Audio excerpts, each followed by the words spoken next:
अभी तक हमने जो सबसे पहला बेसिक क्वेश्चन करा था कि परसेंटेज से आपका टैक्स निकाला था, सबसे पहला क्वेश्चन यही था।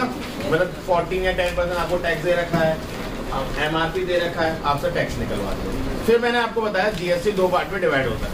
ये वाला क्वेश्चन करा था जिसमें CGST होता है और SGST होता है।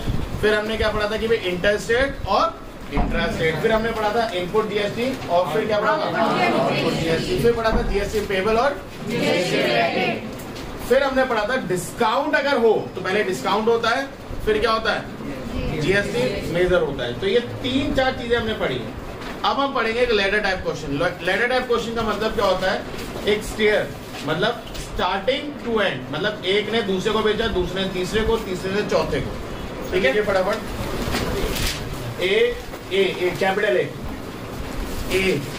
Capital A. ठीक है, ए इज अ मैन्युफैक्चरर। ए को इन्वर्टेड कॉमर्स में लिख लेना, सिंगल इन्वर्टेड कॉमर्स। कंप्यूटर में हम कौन सा यूज करते हैं, डबल। यहाँ सिंगल बनाओ तो capital A is a manufacturer, comma B is a wholesaler, B is the wholesaler, C is the distributor, comma C is the distributor. और ये सारे A B C single inverted commas के बीच में होंगे। ठीक है, सी इज अ क्या लिखा है, distributor. And D is a retailer या D is a customer, direct लिखो डी इज अ कस्टमर। ठीक है, ओके, फुल स्टॉप।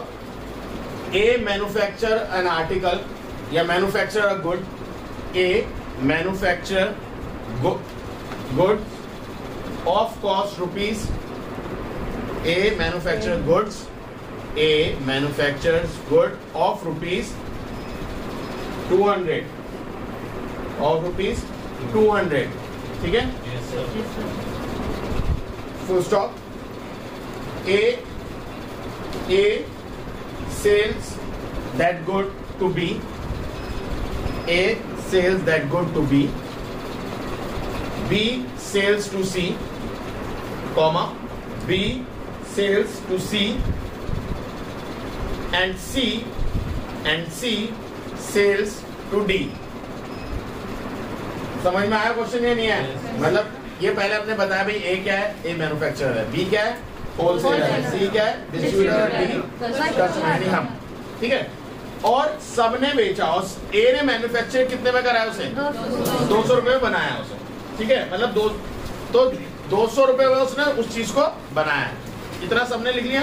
और ए ने बी को बेचा, बी ने सी को, सी ने डी को। लास्ट क्या लाइन क्या लिखी, C sell to D, each earn 50 rupees profit, each earn 50 rupees profit. ठीक है, फुल स्टॉप। अब देखो बहुत सारी चीजें अब इस क्वेश्चन में पूछी जाती हैं, बहुत सारी चीजें हम इस क्वेश्चन में सब निकालेंगे। एग्जाम में गिनती की 2 चीजें आएंगी। आपको समझ में आ रही है क्या बोला हूं? मैं आपको वो सारे पॉसिबल बताऊंगा जो इस क्वेश्चन में पूछी जाएगी आपसे, सब चीजें। तो इसका मतलब ये नहीं जब एग्जाम में ये क्वेश्चन है तो आप सब निकालने बैठ जाओ कि सर ने तो सब करवाया था, हम भी सब करेंगे। भाई जो आपसे पूछे सिर्फ आप उतने का आंसर देंगे, आप सब नहीं निकालेंगे। समझ में आया है नहीं है? yes, तो लिखिए सबसे पहले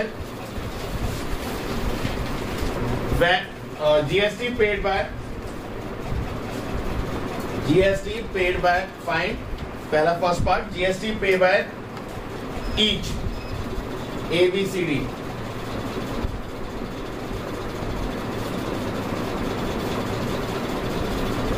ठीक है, ये क्वेश्चन हम अपने पास से बना रहे हैं। हाँ आपने GST तो बताएंगे स्टार्टिंग में। बता रहा हूँ भाई, अभी क्वेश्चन कंप्लीट नहीं हुआ मेरे बच्चे। GST पे बाय ईच यानी ABCD लिख लिया। Second part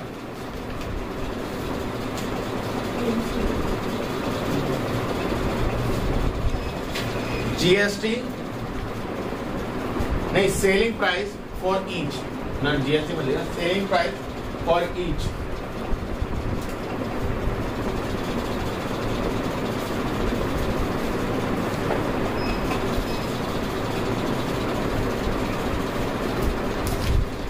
GST, input GST and output GST by each. Input GST and output GST by each. Input GST and output GST by each. Done? Yes sir. करें? Yes sir. कोई doubt तो नहीं है किसी को? Question समझ में आया? ये सब चीजें पूछेंगे। अब मैंने ईच लिखा है, आपके एग्जाम में सिर्फ एक बंदे का पूछेंगे या 2 बंदे का पूछेंगे या 3 बंदे का पूछेंगे, ठीक है? अच्छा एक लास्ट और चीज लिख लो, total amount to be paid by the customer. Total amount to be paid by a customer.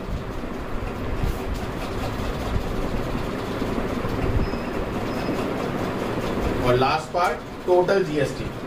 Last part total GST receive by the government. Last part total GST receive by the government, ठीक है? Bracket में लिखो bye whom, bracket में लिखो bye whom. ये मैं already बता चुका हूं वैसे, अगर आपने प्रीवियस पढ़ा हो तो। ओके, क्वेश्चन सबको समझ में आया? जी हाँ, GST percent at the rate, last में लिख लो at the rate GST percent at the rate, GST percent at the rate 10% per annum. ऐसे लिखा करो उसे, GST percent at the rate 10%, ठीक है? या GST at the rate 10%, simple. कोई डाउट तो नहीं है किसी को? अब करें क्वेश्चन? अब सुनो ध्यान से, आप टैक्स एक साथ नहीं निकालना, ठीक है? हम मतलब पहले टेबल बनाओ, सबसे पहले ए बी सी डी। किसी को ये डाउट है तो बताओ, टेबल बनाना। जैसे मुझे टेबल बनाने नहीं आते, डूब जाओगे। कॉस्ट प्राइस, सबसे पहले क्या है? इसमें 2 टाइप के क्वेश्चंस होते हैं। कल भी हम एक ऐसे ही टाइप का क्वेश्चन और डिस्कस करेंगे, ठीक है? जब तक आप लोग एक्सरसाइज कर सकते हो, जो भी एक्सरसाइज में डाउट होगा मुझसे पूछोगे, कल भी विल डिस्कस करेंगे। तो सबसे पहले कॉस्ट प्राइस, ए ने कितने में बनाया ये? 200, तो इसके लिए कॉस्ट प्राइस 200 हो गया। इतनी बात अभी कुछ नहीं हमने लिखा। फिर वो प्रॉफिट बोलता है, क्या बोलता है? प्रॉफिट। अगर प्रॉफिट है तो सेलिंग प्राइस भी होगा, है ना? जीएसटी परसेंट, ध्यान से देखो क्या लिख रहा हूं, और फिर जीएसटी। कोई डाउट है तो बताओ। जीएसटी परसेंट और जीएसटी, क्यों जीएसटी परसेंट लिखा? हो सकता है वो कह दे ए ने बी को बेचा तब 10% जीएसटी था, बी ने सी को बेचा जब 20% जीएसटी था, सी ने डी को बेचा जब 30% जीएसटी था।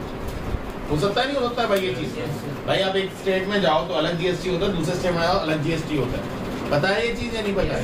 ऐसी चीजें होती हैं, ठीक है? जैसे एक्चुअल में वो चीज हम वैट में देखते हैं, जब भी पेट्रोल का रेट डिफरेंट होता था, मूवी थिएटर्स का रेट डिफरेंट होता है, क्योंकि हर एक का जीएसटी डिफर करता है, ठीक है? तो 200 रुपए की चीज खरीदी, उन्होंने लास्ट में क्वेश्चन में क्या बोला? हर एक बंदे ने कितने रुपए का प्रॉफिट कमाया? 50। इसलिए ये भी अलग है। अब 50 है तो सबका प्रॉफिट तो 50 है, सिंपल, तो उसे ऐसे भर दो।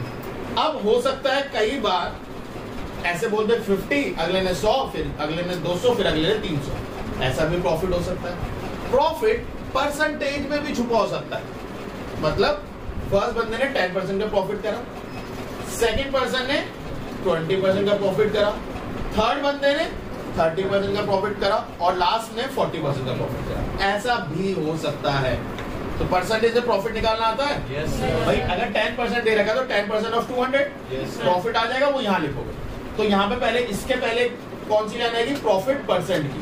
इससे पहले कौन सी लाइन आ जाएगी? Profit percent. प्रॉफिट परसेंट से पहले आपको क्या निकालना पड़ेगा? प्रॉफिट। बस समझ में आया है या नहीं है? अगर मैं आपसे कह दूं 10% है प्रॉफिट, तो पहले आपने 10% डाल दिया। पहले सबसे पहले क्या करोगे? 10% ऑफ 200, तो क्या आ जाएगा? 20 रुपीज। तो यहाँ पे आप क्या लिखोगे? 20। और 20 को भाई कॉस्ट प्राइस पता है, प्रॉफिट पता है, सेलिंग प्राइस कैसे निकालते हो बताओ? अगर मैं आपसे बोलूं कि आप 200 रुपए की कोई चीज लाए, अब आपको मुनाफा 50 रुपए का करना है, तो आप कितने की बेचोगे? हर्ष बताओ। क्यों? मुनाफा करना है, तो जो आप खरीद के लाए दैट इज कॉस्ट प्राइस, उसमें जो प्रॉफिट है उसको ऐड करते हो नहीं करते हो? जब प्रॉफिट चाहिए होता है हमें, तो सेलिंग प्राइस कैसे आता है? CP plus profit. लॉस होता है तो क्या होता है? Minus CP minus loss. तो या तो प्रॉफिट हो रहा है तो ऐड कर दो। तो यानी 200 रुपए का ए ने खरीदा, बनाया होगा, 50 रुपए उसने खुद का प्रॉफिट रखा, तो कितने की बेची होगी चीज? किसी को कोई डाउट है तो बताओ। अब ये किसको बेच रहा है? ये किसको बेच रहा है? तो ये बी का क्या है? Cost price. ये बी का क्या है? डाल दो भैया। 250 प्लस 50 300 इसका क्या हो जाएगा?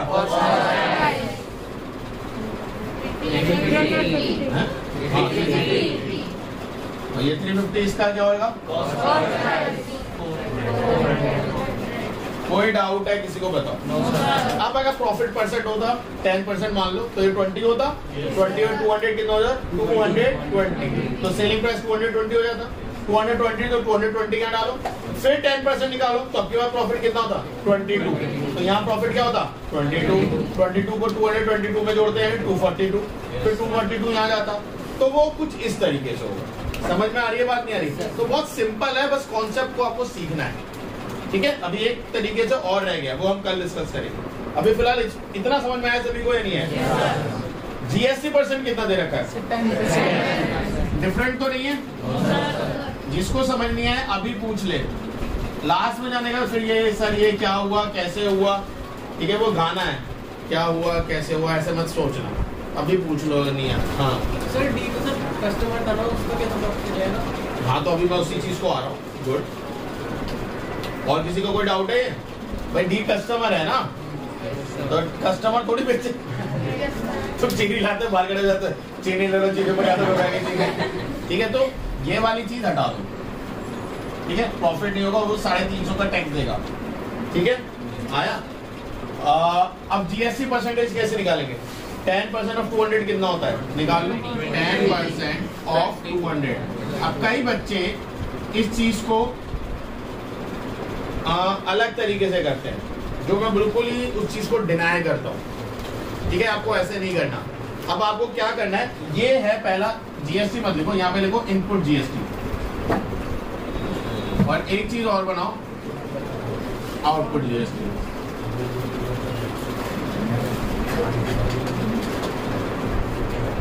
अब मुझे बताओ यहाँ पे क्या हो रहा है? प्रॉफिट जीएसटी क्रेडिट होगा या डेबिट और जीएसटी पेबल होगा? जीएसटी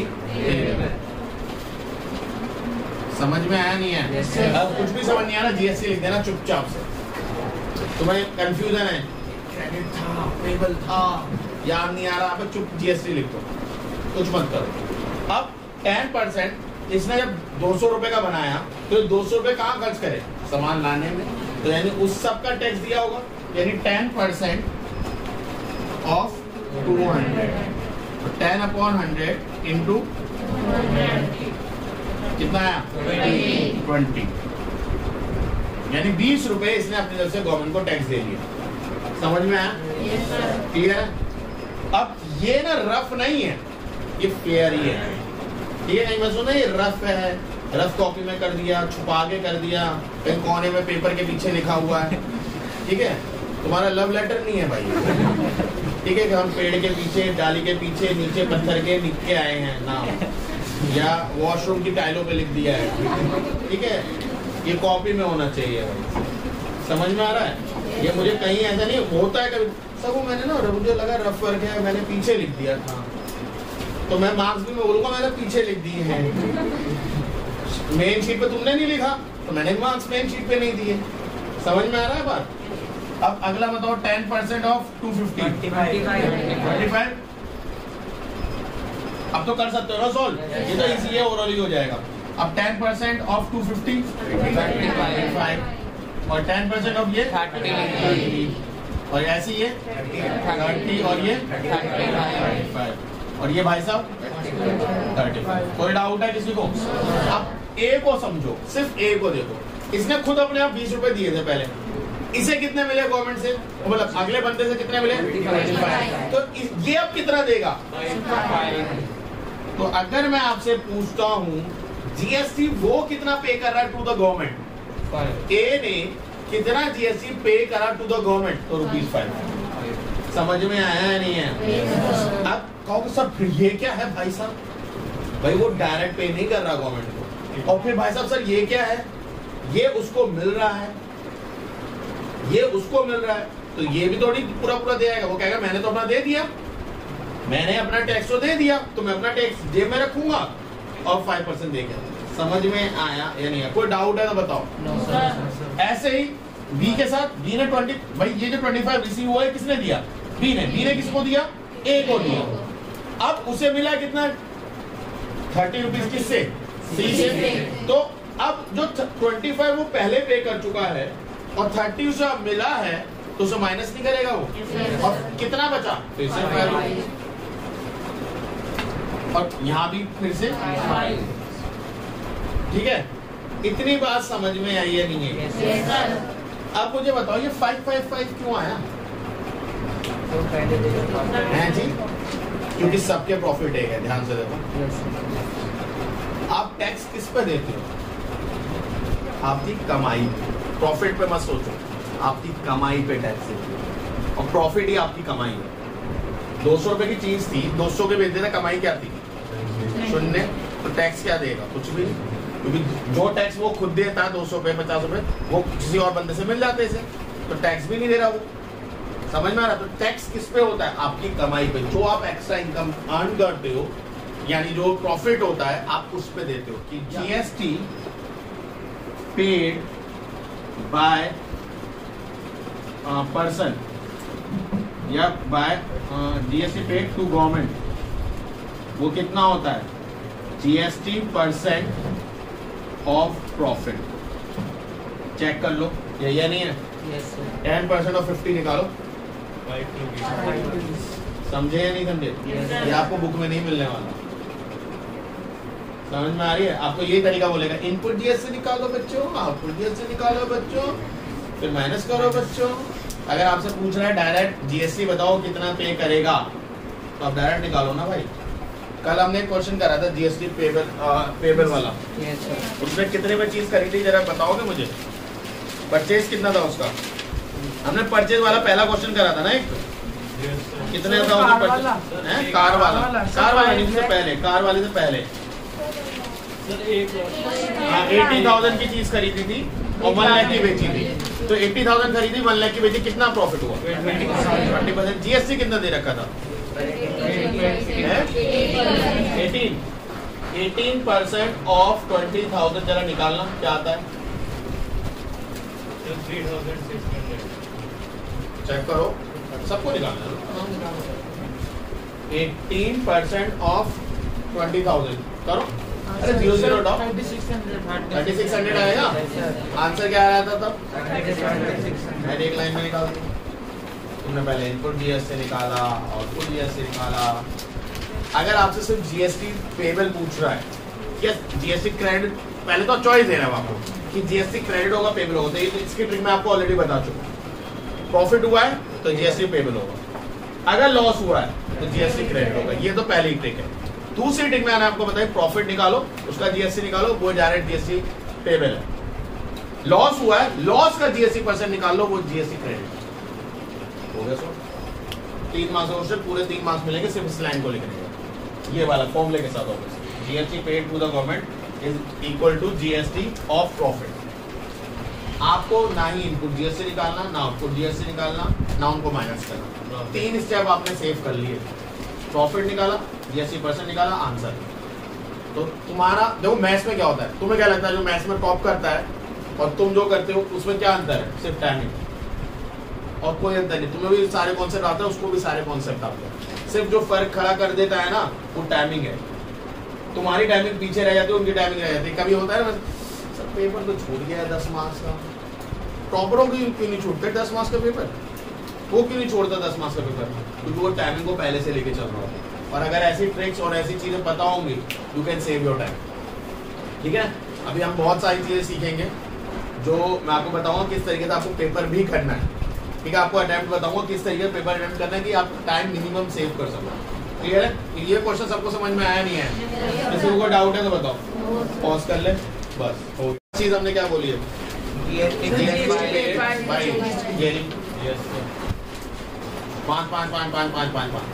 ऑटो का किराया नहीं बता रहा हूँ, ठीक है, जीएसटी पेड, ठीक है, ये लास्ट ठीक है, डी वाले का 35 रुपीज, ठीक है। ए बी सी का ही होगा ना, डी का छोड़ दो। अगर आपको डी का बताना है, नहीं अगर क्वेश्चन है नहीं डी का बताओ, तो ये जो बंदा खुद पे कर रहा है 35 रुपीज, उसके मन में तो ये है ना कि 35 पे 35 पूरे गवर्नमेंट को गए होंगे, तो 35 बोलोगे। अगर आप डी के कंसीडरेशन लोगे कि कस्टमर ने कितना जीएसटी पे करा, तो आप 35 भी बोलोगे। जो टोटल टैक्स है या टोटल जीएसटी है, वही उसका GST paid to the government भी है। क्लियर है? नेक्स्ट पार्ट, सेकंड पार्ट क्या बोल रहा है? अब देखो सेलिंग प्राइस हमने यहाँ पे ये लिखा है, बट एक्चुअली सेल इस पे हुआ होगा 250 पे तो हुआ है, जीएसटी नहीं दिया होगा उसने। समझ में आया है नहीं है? 250 रुपए का उसने बेचा, 250 रुपए का तो बेचा, प्लस वो टैक्स भी तो लेगा 25 रुपए उस पे। 250 रुपए टैक्स 10% लगा तो 25 रुपए, टोटल कितना हो गया? 75। ये लिखना नहीं होता, बट ये बाद में ओवरऑल आंसर पूछोगे तो आप लिखोगे। तो अब सेलिंग प्राइस फॉर ए क्या होगा? 250 प्लस 25 275। समझ में आया? Selling price for B, B कितने में बेच रहा है? 300 का बेचा, टैक्स लगाया 30 रुपीज, तो कितना हो गया? 330। सेलिंग प्राइस फॉर सी कितना होगा? कवर गया 350 प्लस 35 कितना होगा? 385। समझ में आया नहीं है? अब सेलिंग प्राइस फॉर डी मत निकाल देना, ठीक है? तुम ही बेचते होगा, चीनी खरीद के बाहर दुकान के, ये नहीं बेचता, हमारा सीधा साधा कस्टमर है। नेक्स्ट क्या था? रुक जा सबर कर ले, कॉपी टीपू सुल्तान तो तू कर रही है। नेक्स्ट पार्ट क्या है?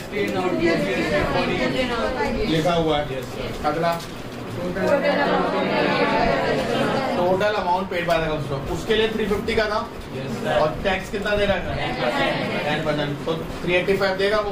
और सही बात है, सेलिंग प्राइस इसका है, जब ये सेल कर रहा है इतने में, तो उसके लिए तो कॉस्ट प्राइस हुआ ना, तो 385 वो पे करेगा।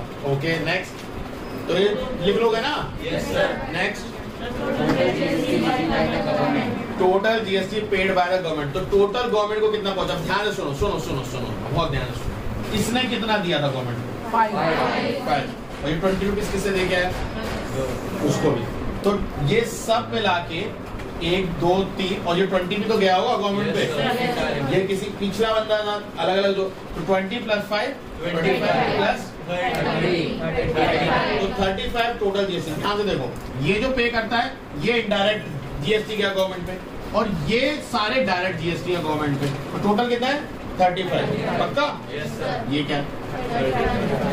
ये भी तो जीएसटी देगा वो। ये जो कस्टमर जीएसटी पे करता है, that is total GST paid to the government. यानी ब्रांच से किसी को कोई नुकसान नहीं। समझ में आ रहा है नहीं है? ब्रांच से किसी को नुकसान नहीं है, बस नुकसान किसको हो रहा है? बढ़ाते रहो ब्रांच, ये टैक्स बढ़ता रहेगा। समझ में आ रहा है? अब जो दुकानदार जो चोरी करते हैं वो क्यों करते हैं? जिससे प्रॉफिट कम दिखे उनका, प्रॉफिट कम दिखेगा तो उन्हें टैक्स नहीं देना पड़ेगा, और वो ये जो टैक्स आता है वो उसको भी मान लेते हैं, तो ऐसे वो कमाई करते हैं। सो समझ में आया क्वेश्चन? ये पूरी तरीके से नहीं है। टोटल जीएसटी 35, चाहे तो आप इन सब के अलग अलग जीएसटी को ऐड कर लो, या GST paid by the customer, that is the total GST. ये नीचे लिख लो, GST paid by the customer is the total GST received by the government. GST paid by the customer is the total GST received by the